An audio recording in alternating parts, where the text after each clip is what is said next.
오늘 주님의 날, 주님의 몸된 교회에 주님께 예배드리기 위해 오신 여러분들 환영하고 또 축복합니다. 말씀 듣기 전에 잠시 우리 기도하겠습니다. 좋으신 하나님 감사합니다. 부족한 저희들 자녀 삼아 주시고 또 하나님의 은혜로 구원받게 하시고 또 주의 날 주님의 몸된 교회에 모여 예배하게 하시니 감사합니다. 이 시간 저희들에게 주시는 말씀을 잘 들을 수 있는 귀와 또 그 말씀을 담을 수 있는 마음을 우리에게 허락하여 주옵소서. 주의 은총이 우리 모두에게 임하는 귀한 시간 될 수 있도록 도와주옵소서. 예수 그리스도의 이름으로 기도합니다. 아멘. 우리 사회를 둘러보게 되면 정치권에 보수 진영이 있고 진보 진영이 있는 것을 우리가 보게 됩니다. 각 진영에서는 나름대로 추진하는 정책이 있고 방향이 있습니다. 이것을 우리가 진영 논리다 그렇게 이야기를 합니다. 그런데 이런 진영 논리가 서로 견제하면서 정치를 이뤄나가게 되는데 우리나라의 경우는 이 진영 논리가 정치적 발전으로 이어지는 것이 아니라 정쟁으로 또 서로 헐뜯고 서로 발목 잡기 등 이런 부정적인 모습으로 나타날 때가 많이 있어서 안타깝습니다. 그런데 교회 안에도 이러한 진영 논리가 작용하고 있는 것을 보게 됩니다. 교회 안에도 보수 진영이 있고 진보 진영이 있다는 말입니다. 적어도 교회에는 이러한 진영 논리를 초월한 복음의 힘이 있어야 함에도 불구하고 진영 논리에 함몰되어서 사회보다 또 정치권보다 더 심하게 분열되어 있는 양상입니다. 이러니 교회가 정치 기류에 따라서 이리로 휩쓸리고 저리로 휩쓸리는 일들이 발생하는 겁니다. 교회가 사회 걱정을 해야 하는데 오죽하면 사회가 교회 걱정을 한다는 말까지 나오겠습니까? 물론 성경을 보면 바울 당시에도 교회 안에 파벌이 있었습니다. 고린도전서 1장 12절 보면 바울파, 아볼로파, 게바파, 그리스도파 이렇게 나눠져 있는 것을 보게 됩니다. 그러나 이런 분파는 적어도 정치적 진영 논리가 작용하는 분파는 아니었다고 하는 겁니다. 자, 그럼에도 사도 바울은 이런 분쟁이 옳지 않다고 지적을 하고 있습니다. 자, 그렇다면 현재 우리 기독교는 한국 교회는 어떻습니까? 우리 그리스도인들은 어떻습니까? 과연 우리는 그리스도인이라 불림을 받을 만합니까? 한번 생각해 보기를 바랍니다. 자, 교회 다닙니까? 이렇게 질문을 한다면 일단 교인이라고 생각하는 사람은 교회에 가든 아니면 잘 안 가든 교회 다닌다고 말을 할 겁니다. 교회에서의 직분이 무엇이든 교회 등록교인이든 아니면 여기저기 교회를 탐방하든 일단 교회에 소속되어 있다고 생각하면 교회 다닌다고 말하는 것에 큰 부담은 없을 겁니다. 자, 미국에서는 1년에 몇 차례만 교회 가는 사람들이 있습니다. 부활절, 추수감사절, 그리고 성탄절. 적어도 1년에 3번은 교회 가는 사람들이 있습니다. 제가 캐나다에서 잠시 목회할 때에 제가 살던 아파트 관리인이 그랬습니다. 그분은 교회의 명절인 부활절, 추수감사절, 그리고 성탄절이 되면 양복을 입고 교회에 갑니다. 그래서 제가 물어본 적이 있습니다. 교회 다니십니까? 그랬더니 그렇다고 하면서 자기는 1년에 몇 차례 중요한 때만 교회 간다고 말했던 것이 기억이 납니다. 자, 그런 사람들 가운데 1년에 몇 번 교회 가는 것으로 스스로 교인이라고 그렇게 생각하는 경우도 있습니다. 저는 이런 사람들을 어떻게 부르는가 하면 기타 등등 교인이다 그렇게 이야기를 합니다. 왜 그런지 아십니까? 자, 부활절을 뜻하는 영어 단어가 이스터입니다. 이 이스터의 맨 첫 단어가 그렇죠? 추수감사절을 뜻하는 영어 단어가 Thanksgiving Day예요. 첫 번째 단어가 T. 자, 성탄절은 크리스마스, 그렇죠. 첫 번째 단어가 C. 그러면 ETC, 영어로 뭡니까? 이게 에테세라 그래가지고 그 뜻이 기타 등등 그런 뜻이에요. 그래서 저는 개인적으로 이런 교인들을, 명절에만 교회 오는 교인들, 부활절, 추수감사절, 성탄절에만 교회 오는 교인들을 기타 등등 교인이라고 말을 합니다. 교회의 주류는 아니라는 거죠. 자, 교회 다닙니까? 이런 질문의 대답은 그리 큰 부담이 없습니다만, 그리스도인입니까? 또는 그리스도인으로서 살고 있습니까? 이런 질문을 하면 좀 주저하는 면이 없지 않은 듯 합니다. 왜냐하면 교회에 다니는 것과 그리스도인으로서의 삶을 사는 것이 일치되어야 되는데 거기에 뭔가 괴리가 있기 때문입니다.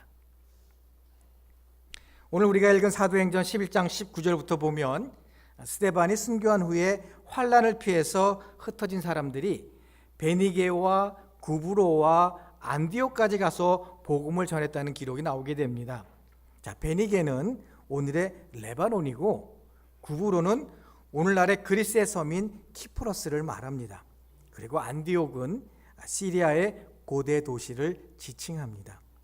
그들 가운데 구브로 사람과 구레네 사람 몇이 유대인에게만 복음을 전한 것이 아니라 헬라인에게도 복음을 전했는데 수많은 사람들이 믿고 주께 돌아왔다고 기록하고 있습니다. 이 구레네는 지금의 아프리카 이집트 옆에 있는 리비아의 수도인 트라폴리 지방을 말합니다. 자, 그렇다면 그 당시 예루살렘을 중심으로 그 위로는 레바논과 북서쪽의 키프러스 섬, 그리고 레바논의 동쪽인 시리아까지 복음을 전했다는 말입니다. 자, 복음이 이렇게 전파되고 있다는 소식을 듣고 예루살렘 교회가 바나바를 안디옥으로 보냈는데 바나바가 다소에 있던 사울을 만나서 둘이 같이 안디옥에 가게 됩니다. 이 다소라고 하는 지역은 옛 길리기아 지방의 수도인데 바울의 고향이기도 했습니다.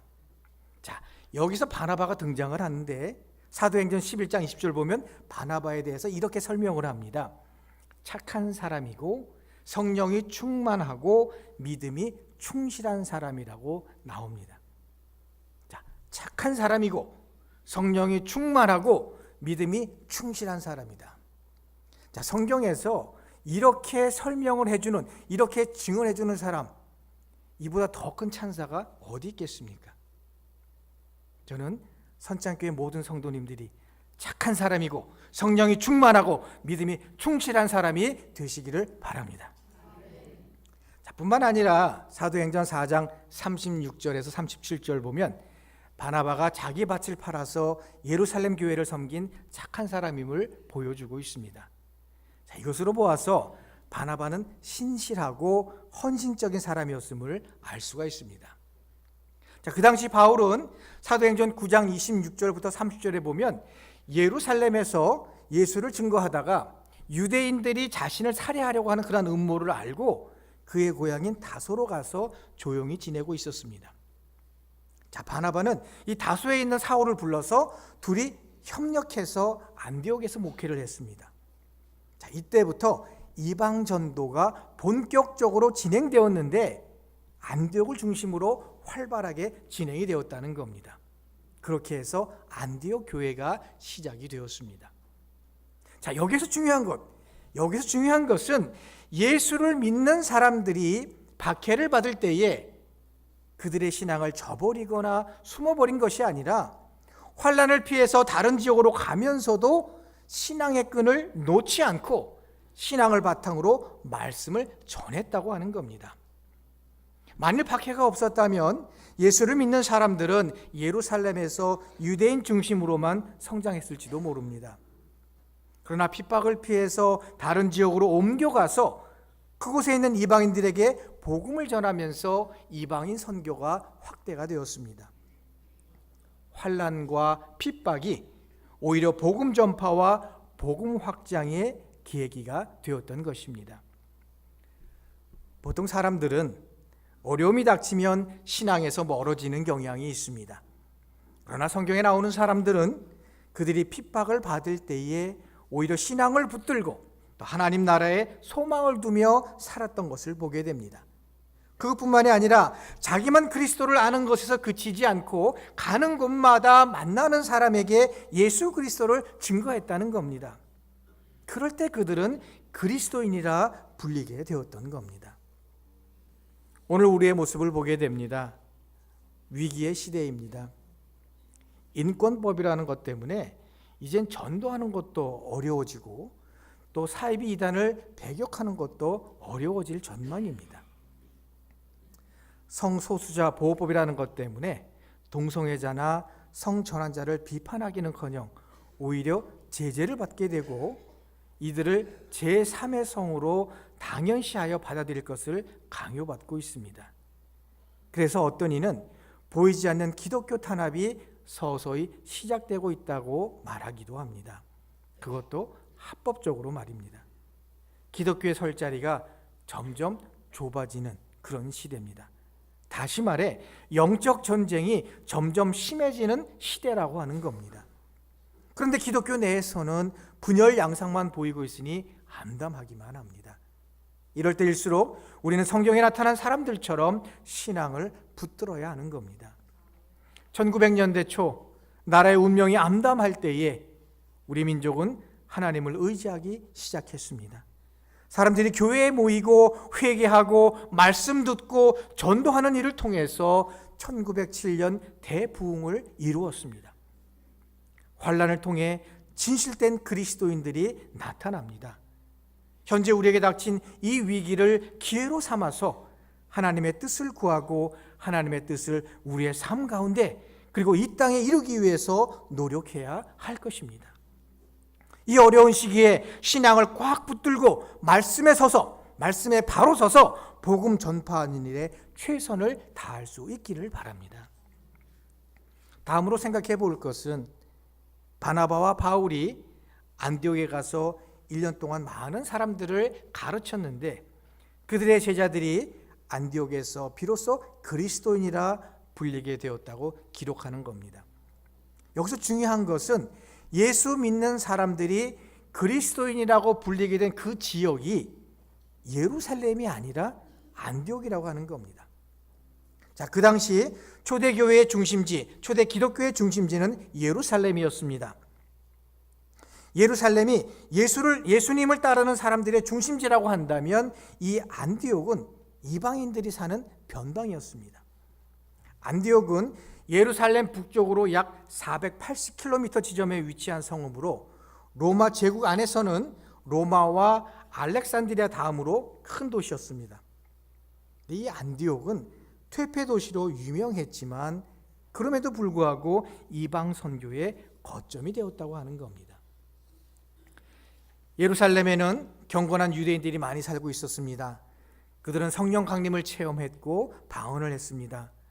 또 예루살렘에서 베드로가 설교할 때에 3,000명이 세례를 받았습니다. 그들은 사도의 가르침을 받고 기도하는 일에 힘썼습니다. 이 예루살렘에는 사도들을 통해서 많은 기적과 표징이 일어났습니다. 믿는 사람들은 함께 지내면서 모든 물건을 공동으로 소유하고 또 재산을 팔아서 모든 사람들에게 필요한 대로 나누어 주었습니다. 그들은 한 마음으로 성전에 모이기를 힘쓰고 집에서는 떡을 떼며 기쁨과 순전한 마음으로 음식을 같이 먹고 하나님을 찬양하며 모든 사람들에게서 호감을 샀습니다. 그러나 어느 누구도 이들을 그리스도인이라 부르지 않았다는 겁니다. 예루살렘에 있던 사람들이 아니라 안디옥에 있던 사람들이 그리스도인이라 불리게 된 겁니다. 이것은 장소가 중요한 것이 아니라는 것을 말합니다. 우리가 성경 요한복음 2장에 보면 물이 포도주로 바뀐 사건을 볼 수가 있습니다. 자, 그 이야기를 보면 예수님이 가나의 혼인잔치에 참석하셨는데 혼인 축하잔치에 포도주가 떨어졌습니다. 그때 예수님이 이 잔치집 하인들에게 돌 항아리에 물을 채우라고 하셨고 하인들은 물을 채운 그 항아리를 연회장에 갖다 주었는데 물이 포도주로 바뀌어 있었다는 그러한 내용이 나옵니다. 자, 돌 항아리 겉모습은 그대로 있는데 물이라고 하는 내용물이 포도주로 바뀌었다는 겁니다. 자, 겉모습은 같을지라도 내면에 무엇을 담고 있느냐가 중요하다고 하는 겁니다. 자, 우리는 누굽니까? 사람들이 우리를 무엇이라고 부릅니까? 자, 우리는 그리스도인입니다. 또 다르게 표현한다면 우리는 크리스찬입니다. 예수 그리스도를 믿는 사람을, 또 예수 그리스도를 따르는 사람을 크리스찬이라고 부릅니다. 자, 이 크리스찬이라고 하는 단어를 한번 생각해 보시기 바랍니다. 크리스찬이라고 하는 단어는 그리스도라고 하는 단어와 끝에 AN이라고 하는 이 전미어가 붙어서 이루어진 그런 단어입니다. 그런데 그리스도라고 하는 단어와 AN이라고 하는 전미어 사이에 어떤 단어가 있는가 하면 I라는 단어가 있어요. 자, 그러면 크리스찬이 무슨 뜻이겠습니까? 내 마음에 그리스도가 계실 때, 내 마음에 그리스도가 꽉 차 있을 때 나는 그리스도로 가득 찬 사람이 된다는 거예요. 그게 크리스찬입니다. 사랑하는 성도 여러분, 여러분들 마음속에 무엇이 있습니까? 물질로 가득 차 있습니까? 그렇다면 물질의 노예가 될 수밖에 없습니다. 욕망으로 가득 차 있습니까? 그렇다면 욕망에 따라 이리저리 흔들리는 삶을 살게 됩니다. 권력으로 가득 차 있습니까? 그렇다면 권력에 매여 있는 삶을 살게 됩니다. 무엇으로 우리의 마음을 채우시기를 원하십니까? 그리스도로 꽉 찬 크리스찬들이 되시기를 바랍니다. 우리가 어디에 있든 말씀대로 사는 모습이 삶을 통해서 드러날 때에, 또 진실한 삶을 사는 모습이 나타날 때에 사람들이 인정하게 됩니다. 로마서 14장 18절은 그리스도를 섬기는 사람은 하나님께서 기뻐하시고 사람에게서도 인정을 받습니다. 이렇게 말씀합니다. 그리스도를 잘 섬기며 동시에 우리의 바른 행실을 통해서 그리스도인임을 드러낼 수 있기를 바랍니다.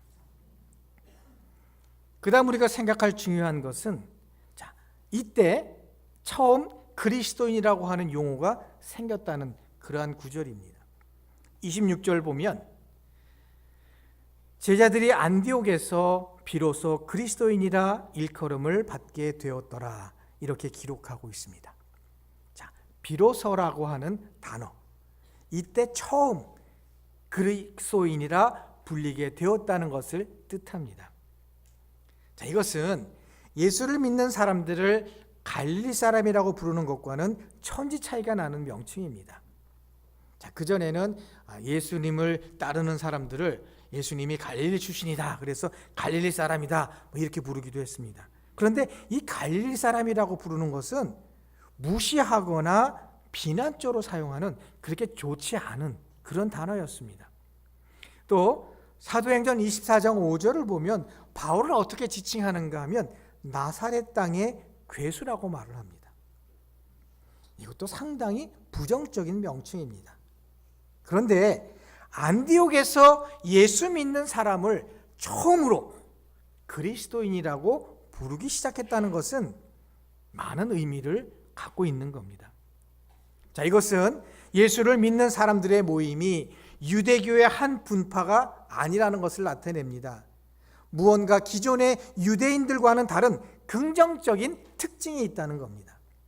자, 그리스도인이라고 하는 말, 그리스도를 따르는 사람, 그리스도에게 속한 사람, 그리스도와 같은 사람, 또는 그리스도를 닮는 사람이라고 하는 의미가 담겨져 있습니다. 다시 말해서 영광스러운 명칭이라고 하는 겁니다. 자, 그러면 누구로부터 그리스도인이라 일컬음을 받게 되었습니까?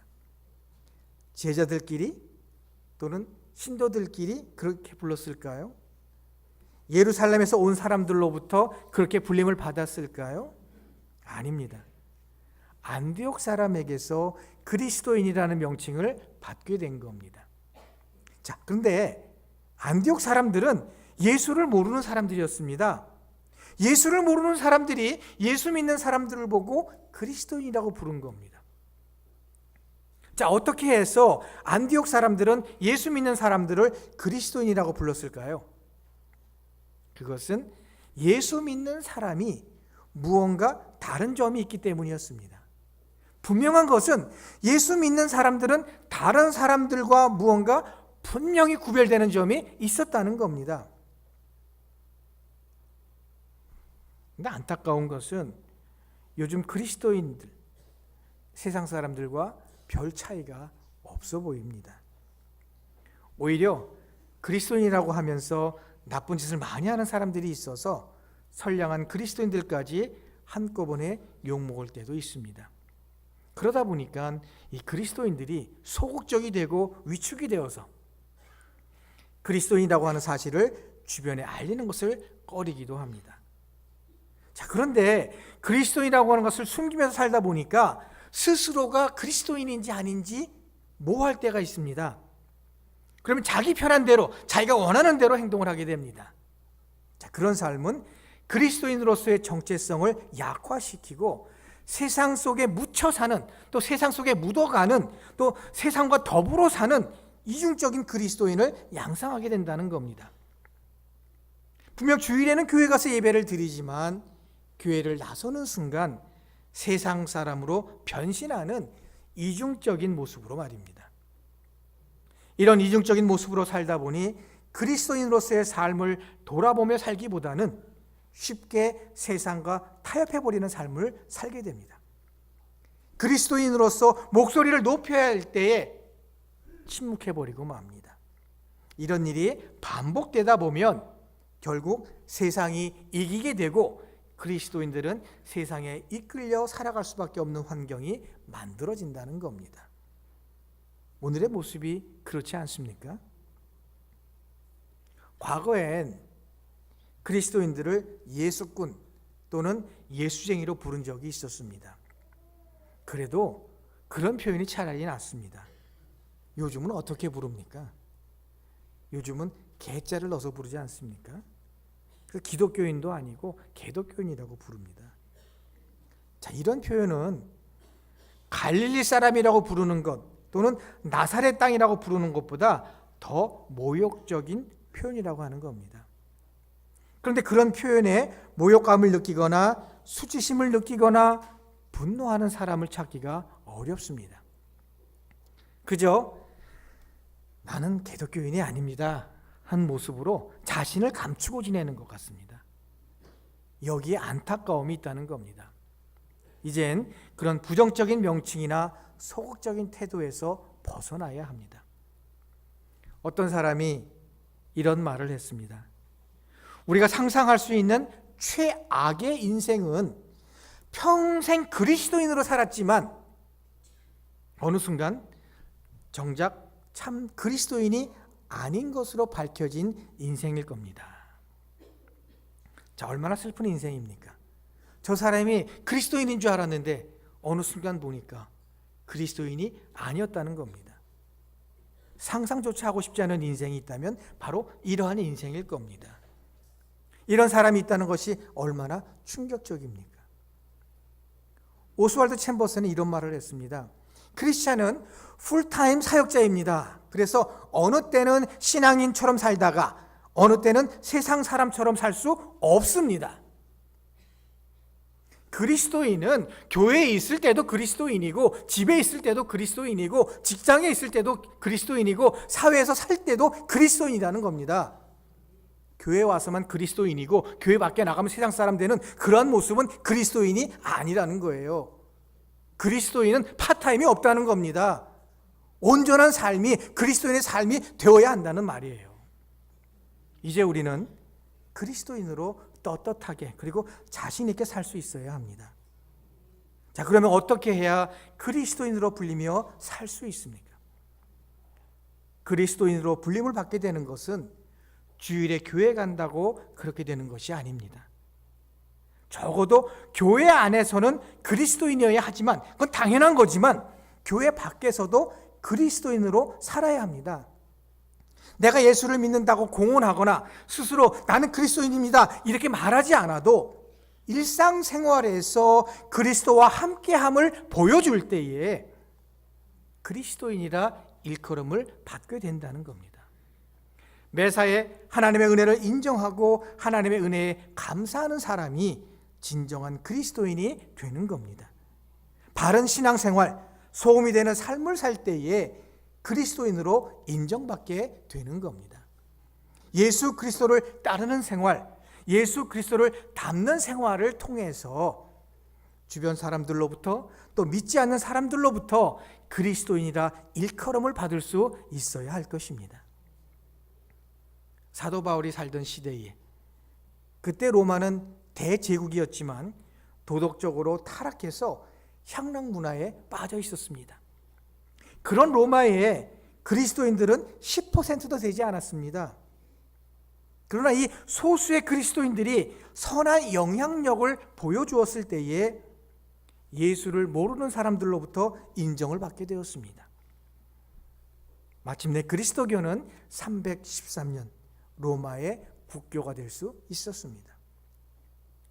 아주 오래전 제가 학생일 때 한경직 목사님이 뉴욕 대성회에 오셔서 그리스도인들이 바르게 살 때 저절로 전도가 됩니다, 이렇게 말씀하신 것이 지금도 기억이 납니다. 그리스도인들이 바르게 살면 그 모습이 선한 영향력을 끼치게 돼서 나도 저 사람처럼 되고 싶다, 나도 저 사람처럼 살고 싶다 하는 동기를 주게 되어서 교회에 다니게 되고 그리스도인이 된다는 말입니다. 그래서 마태복음 5장 13절 14절은 우리에게 세상의 소금이 되라, 세상의 빛이 되라고 말씀하는 겁니다. 이렇게 사회가 복잡하고 어지러운 상황 속에서 소금된 그리스도인들이 혼란을 바로 잡을 수 있어야 합니다. 이렇게 사회가 어둡고 소망이 없어 보일 때에 빛된 그리스도인들이 일어나서 어둠을 물리치고 길을 비춰주어야 합니다. 악이 득세하는 세상에서 그래도 선행을 통해서 좋은 그리스도인들이 되어야 합니다. 제멋대로 사는 이 세상에서 말과 행실을 바르게 하여 바른 그리스도인이 되어야 하는 겁니다. 가치관이 혼란한 이 시대에 좌로나 우로나 치우치지 않는 균형 잡힌 신앙생활을 통해서 옳은 그리스도인이 될 수 있기를 바랍니다. 우리는 그리스도를 따르고 있습니까? 아니면 세상을 따르고 있습니까? 우리의 방향을 분명히 해야 합니다. 우리는 그리스도에게 속해 있습니까? 아니면 세상에 속해 있습니까? 우리의 소속을 분명히 해야 합니다. 우리는 그리스도를 닮으려고 노력하고 있습니까? 아니면 세상을 닮으려고 애쓰고 있습니까? 우리의 태도를 분명히 해야 합니다. 우리는 그리스도인입니까? 이 질문에 자신 있게 대답할 수 있기를 바랍니다. 그래서 바른 그리스도인으로 하나님께 영광 돌리는 삶, 또 많은 사람들에게 덕을 끼치는 삶이 우리 가운데서 일어날 수 있기를 바랍니다. 기도하겠습니다.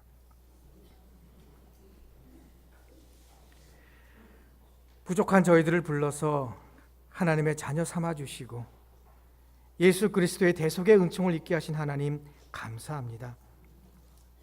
어리석은 저희들 하나님의 은혜에 감사하지도 못하고 또 바른 그리스도인으로 살지 못했음을 고백합니다. 용서하여 주옵소서. 이제부터는 하나님의 자녀로 부끄럽지 않게 살게 하시고 그리스도인으로 자신 있게 본을 보이며 살 수 있도록 주의 성령께서 인도하여 주옵소서. 세상의 소금이 되게 하시고 하나님의 사랑을 전하며 멋진 그리스도인으로 살게 하여 주옵소서. 예수 그리스도의 이름으로 기도합니다. 아멘.